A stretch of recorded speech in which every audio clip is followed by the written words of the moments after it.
detective thrill me. Thanks for joining us. Another listener request, Ray on Facebook. I mean, he's hit us up with a couple of Sly's best, but this is another Sylvester Stallone, Lockup from 1989, the year of Tango and Cash, Jared. Sly was riding high. Yes, yeah. So we're going to get into Tango and Cash. Oh, sorry. Get into fucking Lockup. Get into Tango and Cash if you like. Well, Ray did ask us to do a commentary on Tango and Cash, which I would love. Coming up. Yeah, definitely coming up. But before we get into that, quick run through of what we've been watching. I watched one film on Tubi called He's Out There, which was kind of like a home invasion. Reminded me a little bit of Hush, but it was supernatural. Kind of had a supernatural tinge. Yeah, look, it was all right. There was some interesting shit in it, but it didn't quite nail it. But it was pretty well made and pretty well acted. I then watched the 2 Trainwreck episodes that released this past week. Yep. The first one was The Cult of American Apparel. I didn't even know what American Apparel was. I didn't know. But exactly what I expected. Some dickhead who sets it up, who had all the right intentions, and everyone thought he was a great bloke, who ended up running the company into the fucking ground and being accused of sexual harassment and sexual assault. And I thought to myself, why do we see this all the fucking time? Yeah. And, you know, all these people talked about him because he was a CEO, he was a really great bloke, and I thought to myself, you know what, if he was a fucking bog standard guy working in the company, you wouldn't talk like that about him. Yeah. You'd think he was a dick because he was a fucking dick. Yeah, cool. But we're so fucking conditioned to think that people in high positions and people with status and all this crap makes them, you know, we can't question what they do. Yeah. And that's why this sort of shit happens all the time. Yep. The other one was The Real Project X. Fucking party that got put on Facebook. It was in the Netherlands, in a small little hamlet in the Netherlands. A 16-year-old girl put a party invitation online, accidentally made it public, and it fucking blew up. And basically, they wanted to have a party like the movie Project X. Yeah.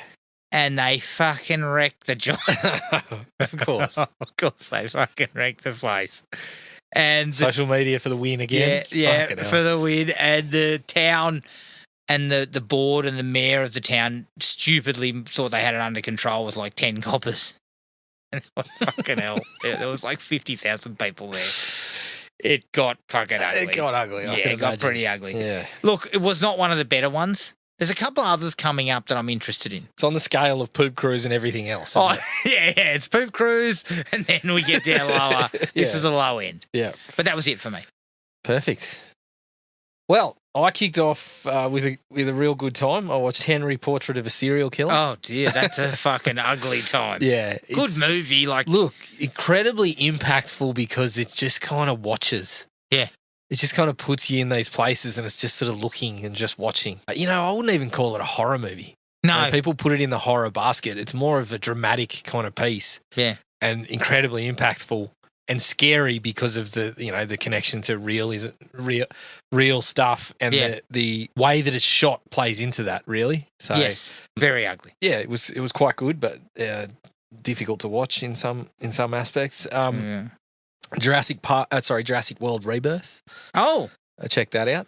Scarlett Johansson leading the way. Yeah. Look, it's got it's got the ingredients for a decent sort of good time, like some of those Jurassic Park movies are, without necessarily being kind of out of the ballpark. But it's just there's so many silly things going on. There's a couple of there's just too many moments where you're kind of looking at it going, why are you doing that?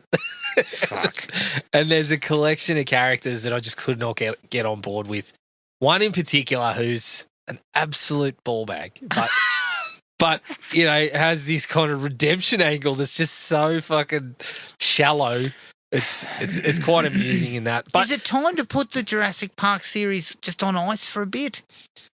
it could Not I mean, financially, you could clearly say not. that, but it's still making bank. Yeah.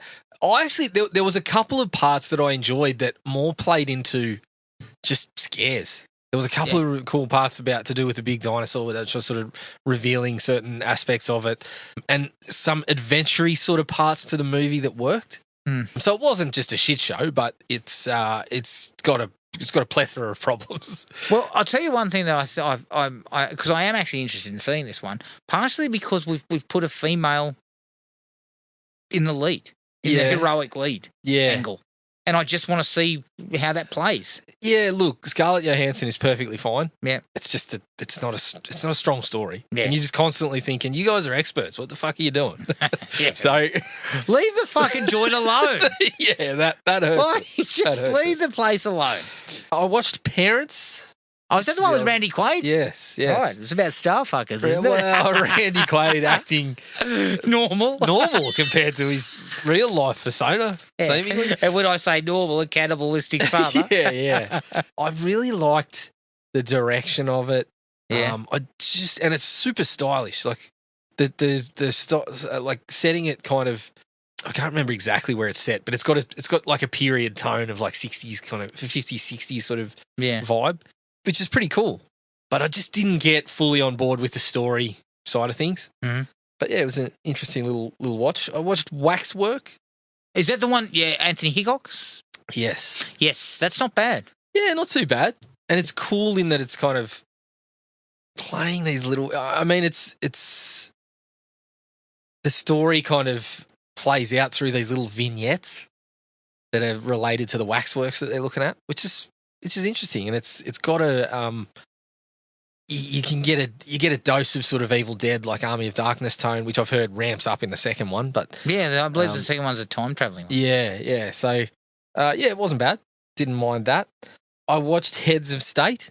What do you think?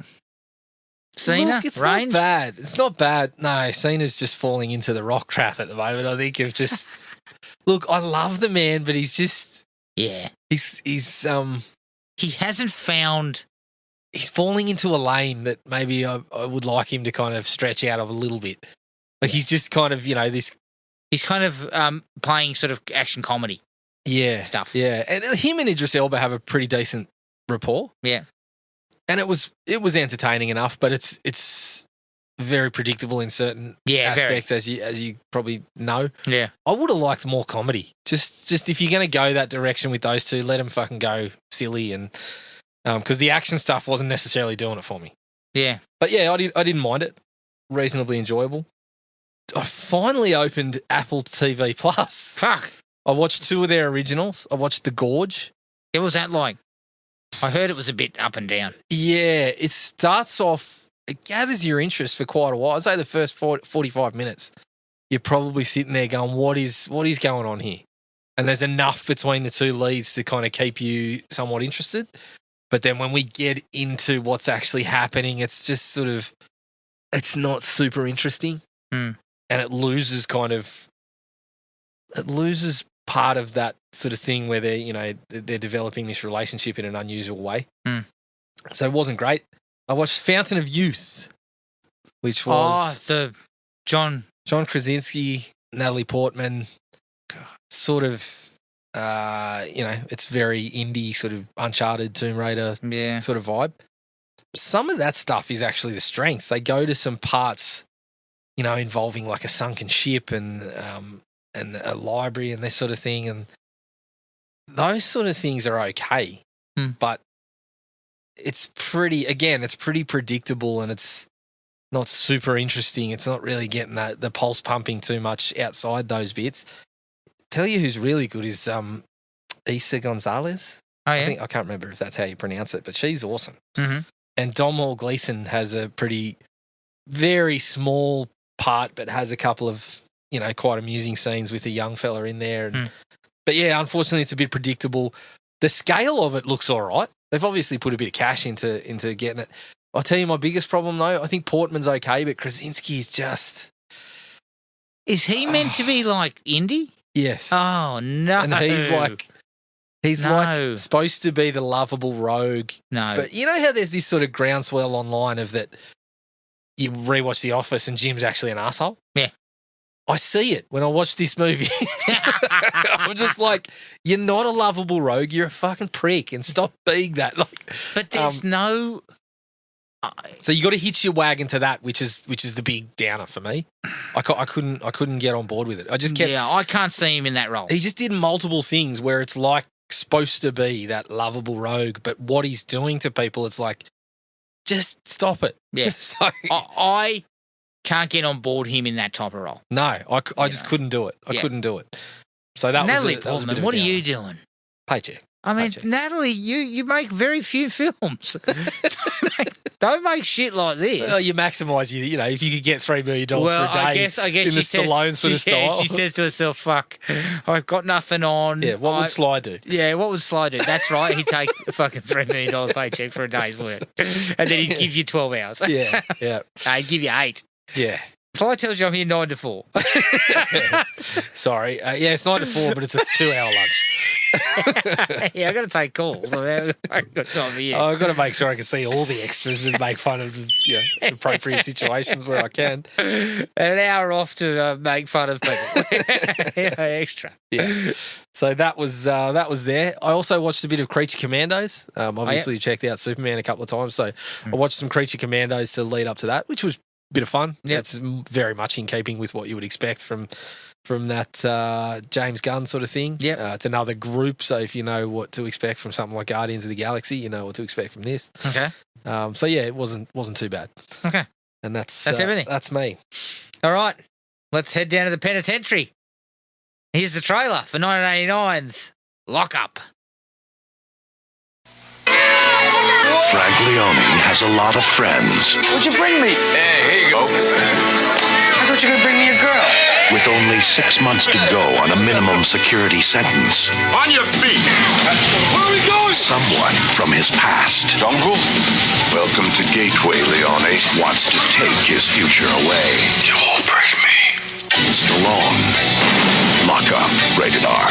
Now playing at a theater near you. Lock Up from 1989, directed by John Flynn, who directed Brain Scan, Jared. So that was clearly not the best thing I saw when I fucking opened up his resume. Bloody hell. One of your favourites? Produced by Lawrence Gordon, who produced Lara Croft, Tomb Raider, The Cradle of Life, and Charles Gordon, who produced Waterworld. It was written by Richard Smith, Jeb Stewart, who wrote Die Hard, and Henry Rosenbaum, who wrote Hanky Panky. It stars Sylvester Stallone as Frank, Donald Sutherland as Warden Drumgoal, John Amos as Messner, Sonny Landham as Chink, and Tom Sizemore as Dallas. The budget was $24 million. The box office was $22 million. Now, I've got a lengthy piece of trivia here, Jared. Ouch. I took a hit. 89 was a rough year. Because I think Tango and Cash took a bit of a hit too. Yeah. Okay, so I've got a lengthy piece of trivia. Director John Flynn has said of this movie in a 2005 interview, Lock Up is a strange lesson in how Hollywood movies are made. Stallone had a window, which means the guy was available for a certain window of time. Larry Gordon had a terrible script set in a prison. Stallone calls James Woods and asks if I'm any good as a director. Woods says yes, he's a good director and you ought to work with him. So we have a director, a star, but no script. All we have is a theme, a guy escaping from prison. So we hire Jeb Stewart, who was then one of the hottest writers in Hollywood, to rewrite the script, and we go off looking for prison locations. Now we have a star, a theme, a shooting date, a budget, a studio, but we still have no script. So we go back to New York City and move into a hotel where Larry tortures Jeb and Harry Rosenbaum into writing a script in record time. Meanwhile, I'm going around scouting prisons. We finally found one in Rahway, New Jersey. Jeb and Harry were writing the script as we were making the movie. New pages would come in every day. There was one day where I was on the 3rd tier of a cell block and I had nothing to shoot. I had a movie star, all these extras, and a great location, and the pages were on their way. So we sat around and bullshitted with the prisoners. And this is what he says about Sylvester. Sylvester is a smart guy and a very underrated actor. If we ever needed a better line, he'd come up with one. Stallone is a really hard worker. Sylvester will tell you that. I think this was written by Sylvester. yeah. I think you sure that wasn't. Sure this wasn't another ghost director. I had no problem whatsoever with him. So John Flynn's on board. Ask fucking Albert Magnoli. Who was the other bloke who directed Tango and Cash? Andrei Konchalovsky. Like, fucking ask them what they thought of him. Yeah, no, look, I've never doubted Sly was, somewhat kind of savvy about parts of the business and that he was a hard worker. Sly or works like hard. that. Sly. But sometimes you can overinflate on that too. I'd say there was a part where The Rock was heading that direction. Yeah. But then he started taking control of all his movies and trying to change the balance of power in the DC universe, which he did. Yeah. To his detriment. Exactly. But Sylvester, and I think 89, Sylvester was at the peak of that. Yeah. So if you 100% believe that, but then I think it's very possible that that's a different Sylvester that I called lazy for cashing in $3 million and not giving you best. It's a different guy. Yeah, different guy. Different guy entirely. Fucking hell. All right. Okay. Lock Up, Jared. What do you reckon about Lock Up? Look, it's not a bad little bit of work. It's enjoyable in its own way. It's not action. It's definitely not action. It's more of a drama. It's a sort of over the top drama. But it's never so out there that you're like flat out laughing at the ridiculousness of the situation. No, and for the most part, Jared, I thought kind of reasonably grounded. Yeah, yeah. Well, in parts. How he ends up in prison, yeah. It's not grounded at all. The way I described it, Adam, it was half a cup of Tango and Cash, a quarter cup Rambo, a tablespoon of Shawshank Redemption, and then a teaspoon of Rocky, a teaspoon of Ricochet. Teaspoon of Ricochet. Why wasn't there a teaspoon when they were fucking fighting in bloody phone books? Well, that's what I mean. Like, I think of something like the football scene, and I'm like, this is doing a similar thing for a character, but it works. Yeah. I'm not sitting there laughing my head off because you're wrapped in newspapers. I was. I'll tell you why. Okay, we'll get to it. I love that scene. Don't get me wrong. It's in my likes, but fucking hell, I was laughing my ass off. Yes. It's like he can't leave that kind of Rocky-ish. I would have preferred Sly's character to be a little more gritty, not be so... Because you're basically the same fucking shining light in everybody's fucking life, but you're in prison. How did that happen? And you actually explain why you're in prison and it's not good. Yeah, yeah. So I wouldn't have minded if it was a little bit darker from his perspective. But for this type of movie, I guess, okay, that's not what you're going for. You're going for the crowd-pleasing kind of punch the air sort of emotions. So in that way, it sort of works. And I think you've put pieces on the board in terms of the actors that you've got in there to get the result. Yes. So all in all, I'm a 3. I thought it was pretty enjoyable. Agreed. I went with a 3 as well. And you know what? If it hadn't got fucking Stallone-ified at the end, I'd have been at 3.5. Because I actually enjoyed this. And I felt like... yeah. It's not Snake Eyes. I tell you that right now. No. I actually felt like this was something that where Stallone puts a performance in. Yeah, in parts of it for sure. And I felt like this is the kind of thing where Sylvester, like, I'm making Tango and Cash. That's my summer blockbuster. Yeah. And over here, I'm making a smaller independent picture. Like, not independent, but I'm making a smaller picture where I actually put in a performance. Yeah. I mean, this is the type of movie that, you play the scene of him in first base driving around in the car and the people from Armour are going, Sylvester, this is what we wanted when we paid $3 million. Exactly. We could have done with a bit of that. Yeah. I'd have been happy with this. It doesn't have to be Sylvester Rocky. says, I have not got the time. I'm sorry. Yeah. So straight out of the gate, a fucking excellent cast. Yes. Excellent cast. Yep. Like, I forgot.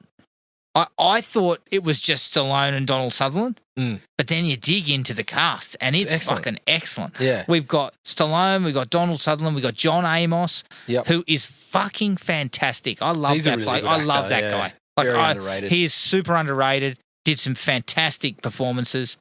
He's one of the best things about Die Hard 2. Never better than McDowell's. McDowell's is great. His performance in Die Hard 2 is fucking really awesome. Cool. And Tommy Sizemore. They play with a bit of that that kind of it's similar. it's not black and white. Yeah, like there are black and white characters in some of those. Yeah. But his is a little slightly different. They play with it a little bit, which I like. Tom Sizemore, I think that was his first performance. It was Really good performance. very good. Sonny Landham. Fucking get off the gear. Holy shit. But perfect for what you're after. Well, yeah, And he's a big unit. so that's the thing, right? You've got good actors, but you put them in the right roles. Like Amos and Sutherland are spot on for those. Yeah.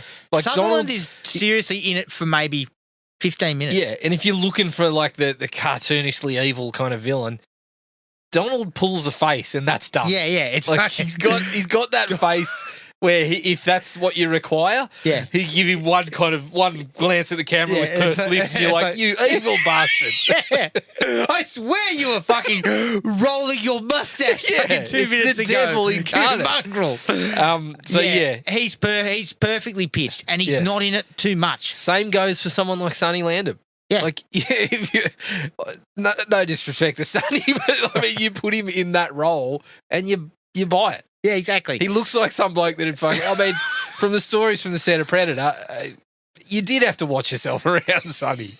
Even Arnold. Fucking Arnold Schwarzenegger. Peak Schwarzenegger had to fucking Pete watch his... Schwarzenegger was on eggshells around this bloke. So, yeah, I can buy that if he tells you to get off the fucking seat, and by the way, the rest of the seats in the yard are mine too. Yeah. If Arnie goes, yes, sir, I definitely go, yeah, fuck yeah, get out of there. Exactly. So, yeah, but then, as you said, Tom Sizemore, fucking hell, first Really, role. really good performance, Tom Sizemore. Yeah. And this is a I really lineup- liked it. This is a lineup for something, as I said, it's not action, but it's action junk adjacent. So it's kind of like It's junk. you It's get definitely junk. It's dramatic junk. You get that. What's dramatic junk? Well, it's Fucking lock up. any dramatic movie that Sylvester Stallone's in. But yeah, you get those players in those roles. Yeah. It's fucking spot on. Absolutely. I really like the score. Bill Conti. Yeah. Rocky, the man behind Rocky. Yeah. It's understated. Yes. It's more in the dramatic Well, sort of angle. At times it's not understated, but there is certainly parts where it works really But well. I liked it. I just, for something about it, I really liked. And I The thought football it was scene especially, I think, is really good for that. But yeah, some of the later points where it works really well. I think I would agree with that. Mate, I'm going to throw this right out there. The opening sequence was not only took me by surprise, but the way they did it.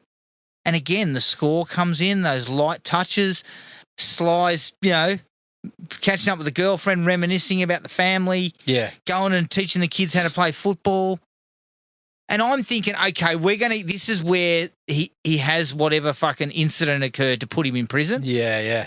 And then, no, it's like fucking day release. Yeah. I was sitting there thinking, what kind of prison's this? And then I started thinking, well, what's he in for? Is it just a light bit of fraud or embezzlement or something? Like, Is he a white collar guy, or is he He's gotta like be. a fucking? He's gotta be. He's fucking throwing hands every time he fucking feels like it. yeah, yeah. Or is some of the shit that John Rambo did finally caught up with him? Like, yeah, it's. No, but But it is a bit of a when he surprise. turns up I to thought the- he was the guard. Yes. Initially, I couldn't remember because I've seen this a bunch of times, but it's another one where there's been a big gap.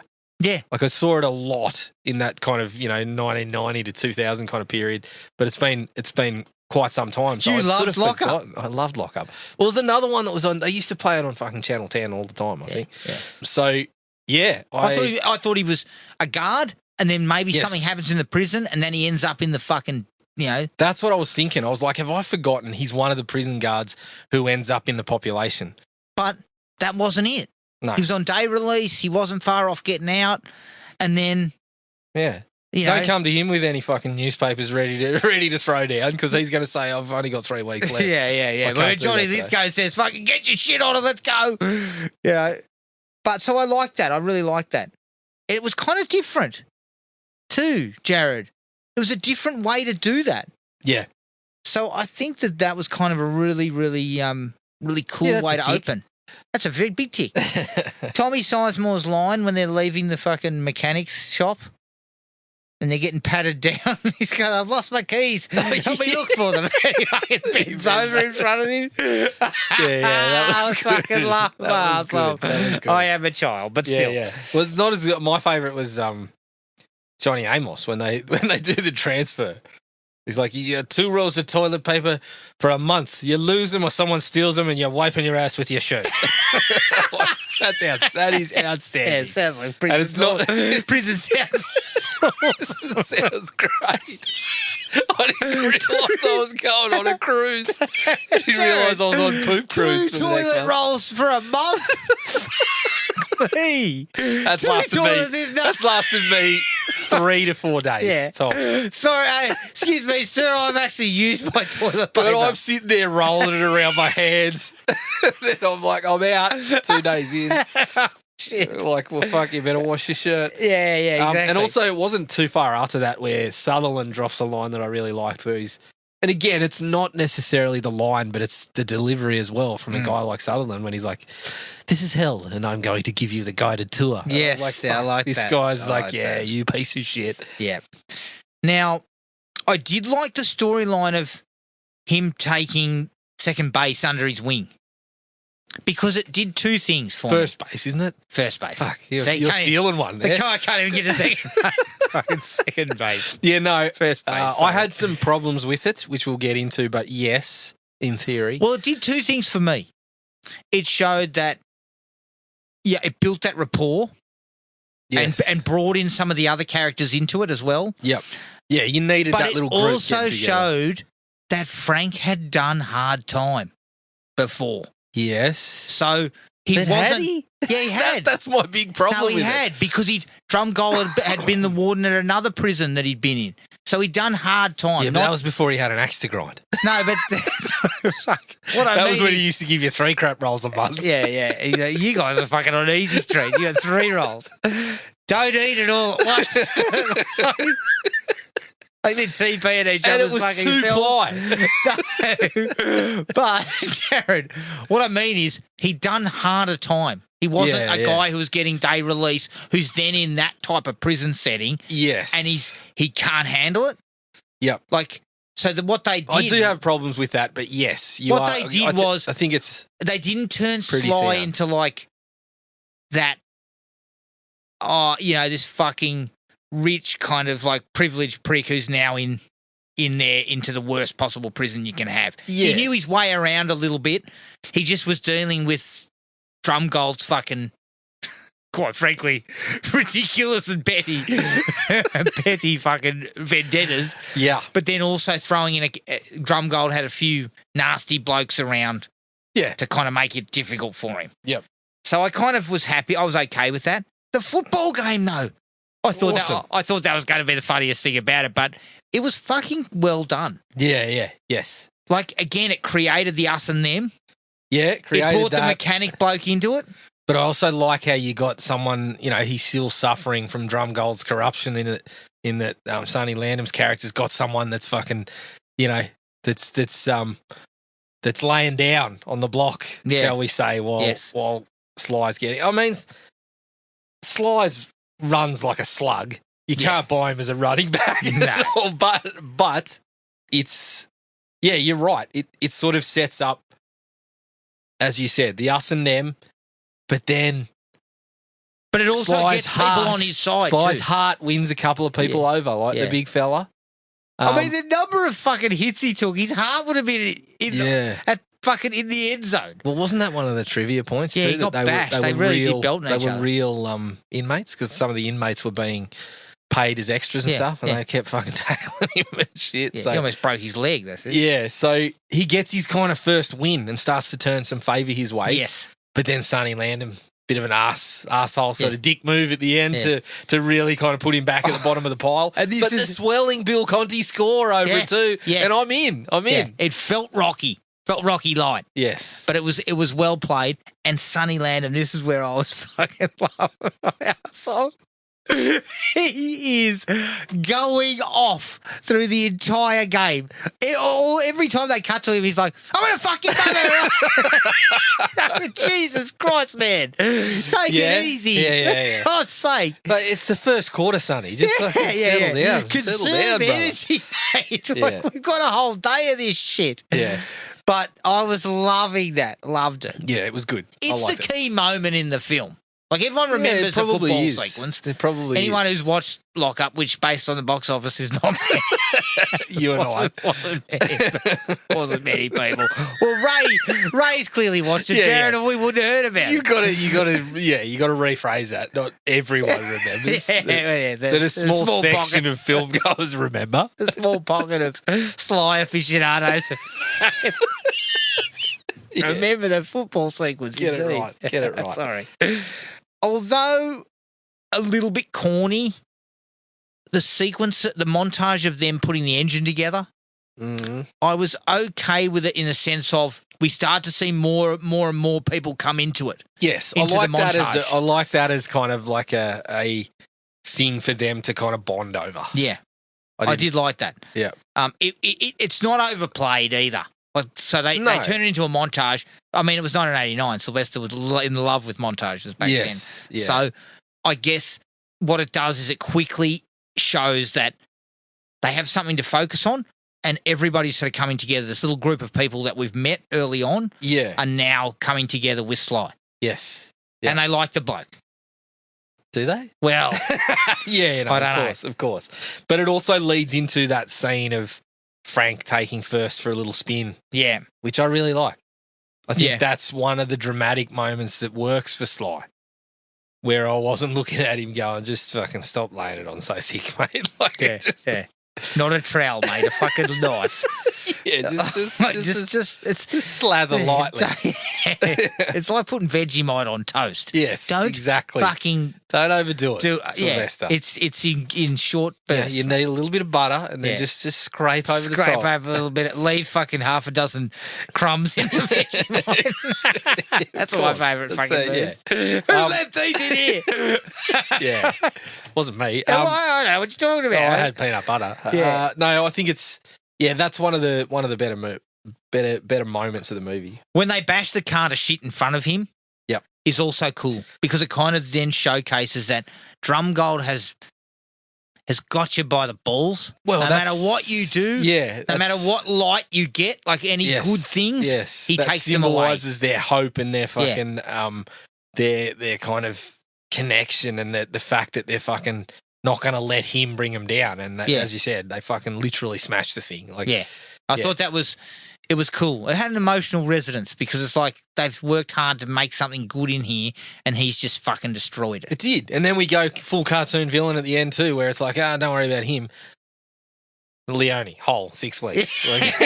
Fuck. 6 weeks? The whole? I can't shit in my hand for 6 weeks. No, I can and I will. I mean, I was shitting in my hand myself. Because you know what? I was conserving toilet. I used my 2 rolls the day I turned up. I shit in my hand and washed.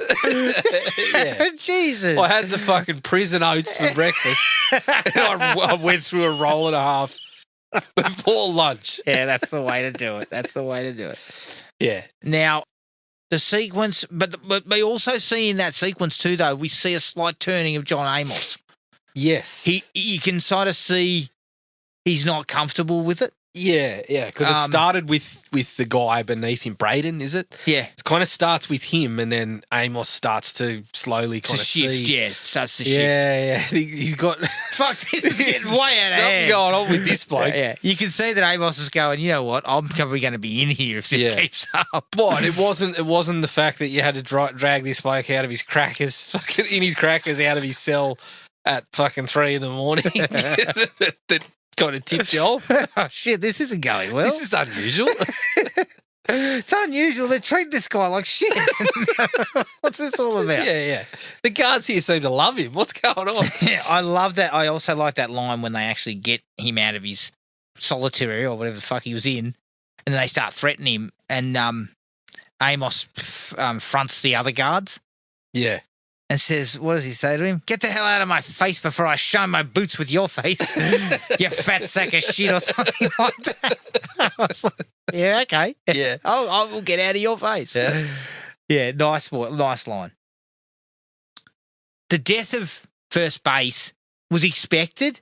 Yeah. And I actually course. expected him to die in the car when he makes a run for it. Yeah. Or he busts out. Expect that. I was So gonna he's going to shoot get him or shot, something. yeah. Yep. But it was expected, but it kind of, look, they'd done enough to kind of build a rapport Yeah. there. I think they had. And I thought that, it was in a nice emotional beat. I mean, that it you doesn't kinda take needed. much. It takes him talking about the fact that he's, it's dawning on him that he's not going to fucking learn how to drive a car. Yeah. I mean, that's a moment where you're like, that's a really small thing, Yeah. but it tells you what he's missing in life. Yeah. That's just one moment, but you can fucking think as an audience. I thought that was and the well rest. played. That was well played. So I think that was wise to use the car as that kind of. That's why that's how you built up this moment of them bashing the car to mean so much to the characters, I guess. So yeah. I think doing him the way they did, how it was, you felt for the guy. You're like, fucking hell, I wouldn't want to be alone with just Sonny Lander, but then you throw Danny Trejo and the rest in there. You're like, shit, leave me alone. The fight between him and Chink, it works well in a sense of he's finally fucking got fed up. Yeah. And he fucking flogs the shit out of him. Yeah. I also didn't expect him to get shivved. No, that was another surprise that they throw your way. I've got a dislike to it, but I did not see that coming. No. And I think the film overall, Jared, does a decent job of kind of slightly subverting some of the expectations of what you would have expected, enough to make it intriguing. Yep. I would agree with that. Although the kind of damsel in distress, like this, mate, it is a sausage fest. There is only There's one female in the entire movie. One woman in the entire movie, and they end up using her as a damsel in distress. Yes. But I did like that it's tied to him then forcing his hand to make an escape. It is a situation where you are like, okay, I can buy that he's gonna fucking the 3 weeks doesn't hold anymore. Yeah. Like he's fucking. He's got to make a move. He's got to make a move. Yes. So I was okay with that. Although again, I just don't like the fact that the only female character is just used as fucking plot mechanics, essentially. But I will say this again, subverting the expectations. I did not expect fucking Sizemore to lag him in. Yeah, I guess. So. I thought the part of that fucking gave him away was the line about, what's his name, not having a cell block A or whatever. Yeah.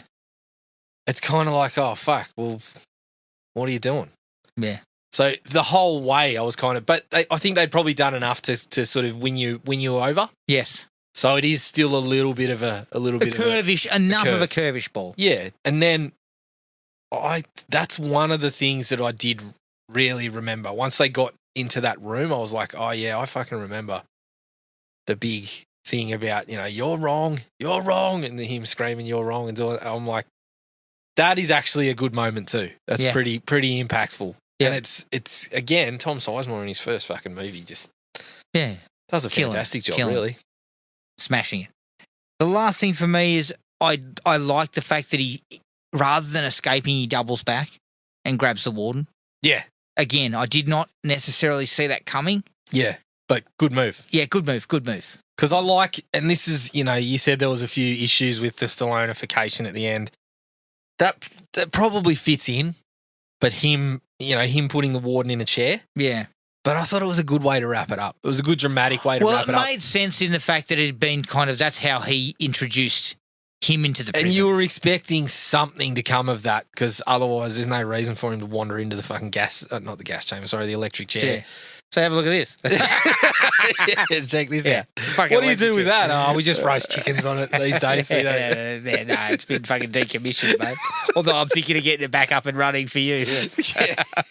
Yeah. So, yeah, I felt that was a decent way to go about it. And I felt, back in the days when I thought this was top shelf drama, When? The Tom Sizemore moment and that moment. When did you down think the that? stretch. Because fuck. When I was about 13, I thought this was fucking top of the line drama. Yeah, exactly. Didn't get much better than this. No, of course not. All right, that's all I had. Likes was. Yes, I think you've covered all of mine. All right, dislikes. Sly's not one for giving out compliments. His girlfriend gives him a necklace thing with a ring on it, and he just looks at it for a second and goes, "That's nice." Fuck, mate. Yeah, thanks, mate. You're about to go to prison. Yeah, I just watched you run around in a football game with 6-year-olds. That was an hour of my time. Yeah, exactly. You think you'd be a little bit more upbeat. You're not going to give me And by the any way, more than that. That may be considered contraband. Go back into the joint, jailbird. Yeah. Jesus Christ. Yeah, sure. You could be more fucking, magnanimous about it. Thank you. Yeah. All right. Absolutely. I accept suspending disbelief, but I'm pretty sure, Jared, even in the justice system being a little bit shaky like it is, I don't think you just decide, I'm the warden, bring this prick over here to fucking, Long Bay. Yeah, That's not how it works. Yeah, someone above you is going, any particular reason for that? I've got some petty fucking problems. I've just put the electric chair back together and I would like to test it out. I recall this bloke being a bit of a dickhead. He's the perfect height and weight to sit in it. Yeah. I'm sure, a cursory, I know you don't have Google, but just get the microfiche out and read the article about this bloke, which it said was only a few years back. Yeah, this it was 5 years ago. Done a runner from your prison in the last 5 years. Yeah, and... Oh, that's right. That's why you're in this prison at the moment as warden, because we fucking dropped you down a peg or two. Yeah, exactly. So I don't see how you can suddenly decide that guy there, get him out of fucking white collar prison and bring him over here. Yeah, no, I get. I don't on see board how with that's that. working. I'm also, again, with the suspension of disbelief, I've got some issues with Sly being the model prisoner, but also the guy who knows all the ins and outs of prison. It sort of clashes, and it just screams Sylvester. It just says, he's the wise old the wise old head mentoring a kid and being the model prisoner and getting along with all the guards, but he could be running the joint through brute strength if he wanted to. Like, it's just kind of, this is part of the Stallone-ification. Yes, right? And so I can't buy that he was doing hard time for anything. Well, it's also the rockification. similar to what the Rock's got into. It's like... The Rock's just galvanised Stallone's approach, hasn't he? And again, we've had this argument many times, and it's part of the reason why I always gravitated to the Bruce Willis movies. Yeah. Because Willis could understand that characters who were fucking flawed, or in the case of Joe Hallenbeck, a fucking scumbag. Yeah. I can believe Hallenbeck had done a few years in his. I think Willis relied on the audience will get on board. I will charm them. Yes, and this is where Sylvester's a good enough actor to have pulled off. I was a shit bloke, but I've turned things around. Absolutely, and I'm not on weekend release because I did hard time previously. Not that guy. So, look, I get that you're a model prisoner now, but you came from prison, from hell block previously. Also, Jared, I'm a fucking hard time prisoner who you're allowing near children. Exactly. None of this is right. None of that's right. But again, speaks to Stallone's kind of way of like, I have to be the best at everything. Yeah, it's definitely, that's part of the Stallone-ification, for sure. Definitely. For sure. Also, in that exact sort of realm, there's parts where, the part where he doesn't tell about Landon having the shank. Yeah. He drops the "you got your rules, we got ours," and I'm like, that's so unconvincing, especially when you're supposed to be the model prisoner. You should have just I get walked that off. you don't wanna- All I needed in that sequence was him saying, "I didn't see anything." Watch Hank. Watch Hank. This one hanging out of me. Is that the one you're talking about? Yeah. Yeah, here it is. Yeah, yeah. Okay, well, I can tell you right now, Sylvester Stallone is definitely deloused. My oath he is.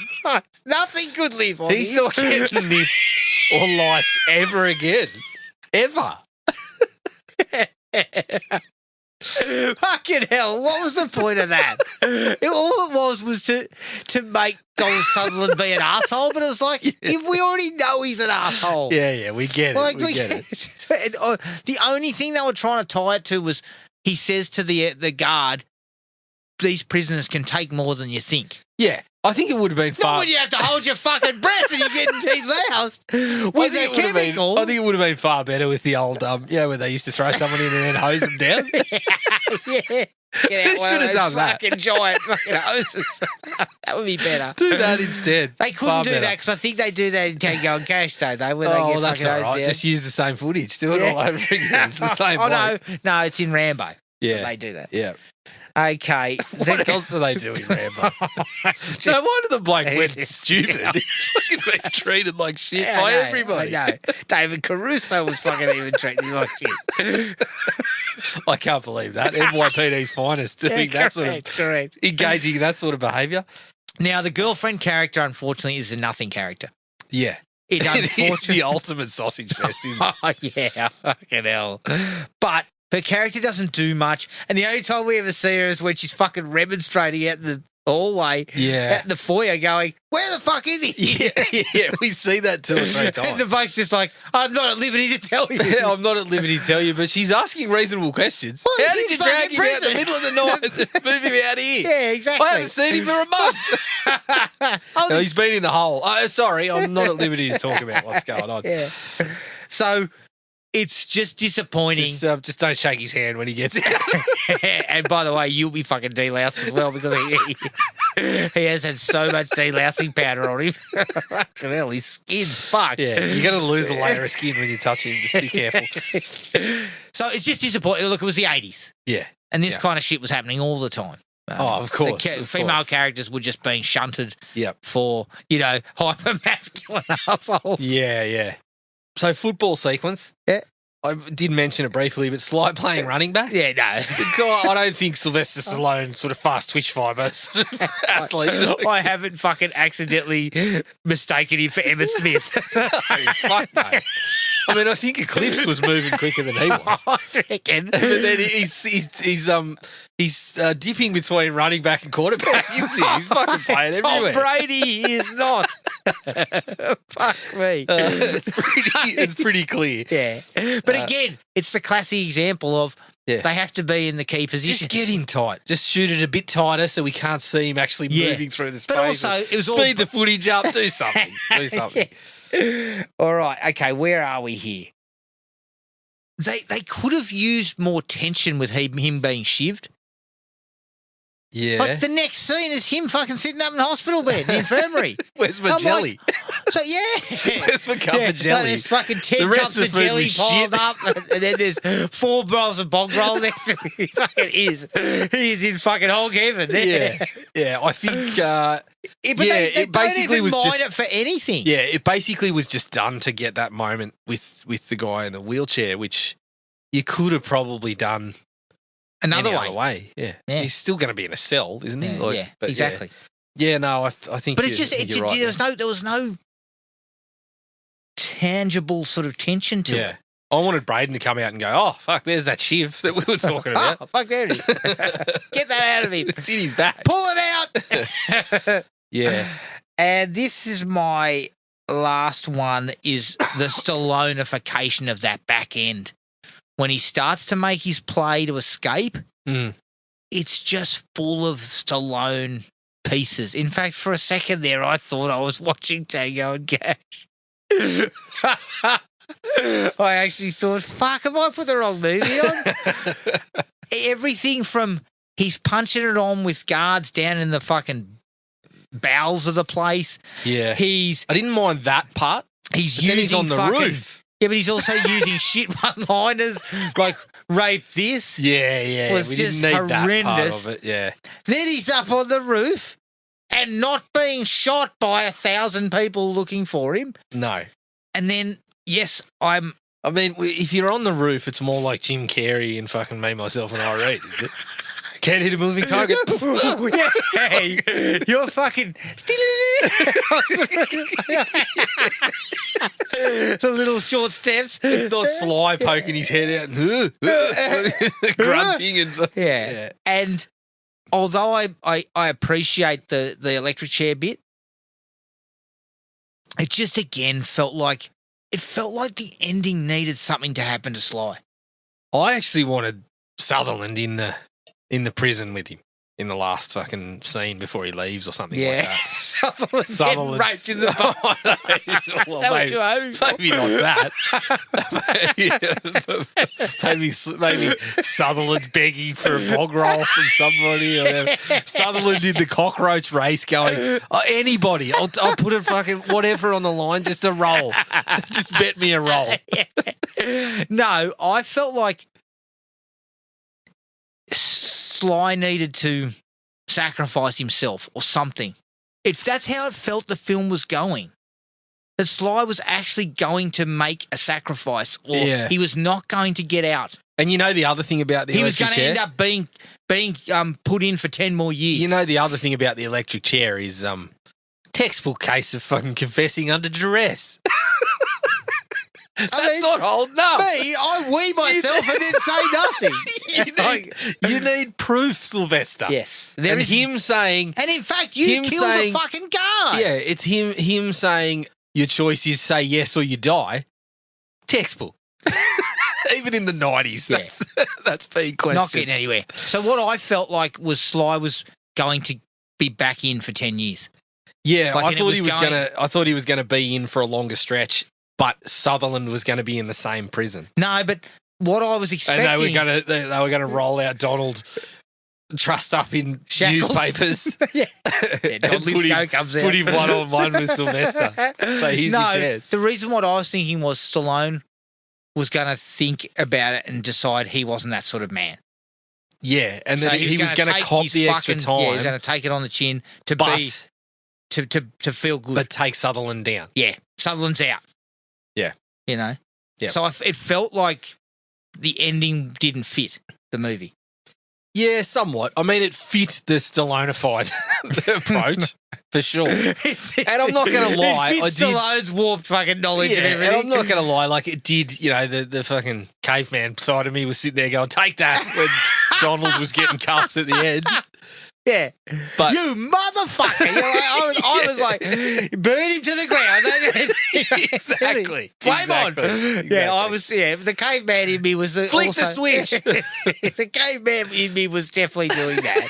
But yeah, I But think it felt like the movie was angling towards Sly being. It was all about like being a good person, finding correct. the heart inside you and turning your life around. Yeah, and sticking with that under the pump. Yes. And so this was the understanding for me was. Which he did, but it was a very kind of, he'd also pushed well past the bounds where you're going to get a few more years tacked on. You're getting life. Yeah. If there's no proof, Yeah. you're in some shit. Yeah, that's right. So I just felt the ending was too Stalloned up. We can't talk to the guy that you supposedly said He's dead. had this had this thing going again. Oh yeah, your friend Dallas, he supposedly knew about it all. Dead. Oh, he's fucking dead. Old mate can't talk because he's been punched in the balls so hard that we can't get anything in a register that we can understand. He sounds like he's been debarked by your fucking foot in his fucking cods. So that was it for me. Yeah, same. Yeah. Just disappointed at the Stalloneification and would have felt like I would have been much happier had he have just taken it on the chin and said, Yeah. you know what, I'm not going to stoop to this fucking level. But holds up all right. yeah, it overall. holds up all right. I mean, if someone said to me, you're going to give Lock Up 3, I'd have said 1.5. I mean, maximum. caveman me gives it 4.5. But Fucking caveman me. When All he thinks about is a football game. when there's a little bit of a logical side of me starts pushing in there too, it drops it to a 3. Caveman me fights with logical me fucking all the time. It's a constant battle, Jared. I mean, yeah, when I'm watching certain movies, it's like the caveman me is like John Wick and treating logical me like someone that's killed his dog. Yeah, exactly. Whopping the shit out of it. All right, that was Lock Up. Thanks again to Ray for putting this one in our sight line. And yeah, you'll definitely get a Tango and Cash commentary at some point. It's coming for up. sure, definitely coming up. But look, if you find us on iTunes, Spotify, Podomatic, and wherever else you get your podcasts, send us an email at thrillme@iinet.net.au. We're on Facebook at Thrill Me Podcast Australia, Instagram at Thrill Me Podcast AU, and Podomatic at thrillme.podomatic.com. Rate and review us on all the platforms, and keep an eye on the Facebook page to see what we cover off on next. But until then, take it easy, everyone, and we'll catch you later. Cheers. Find the podcast at Podomatic or on iTunes. Don't forget to rate and review. Like us on Facebook at Thrill Me Podcast Australia, or contact us at thrillme, all one word, all lowercase, at iinet.net.au.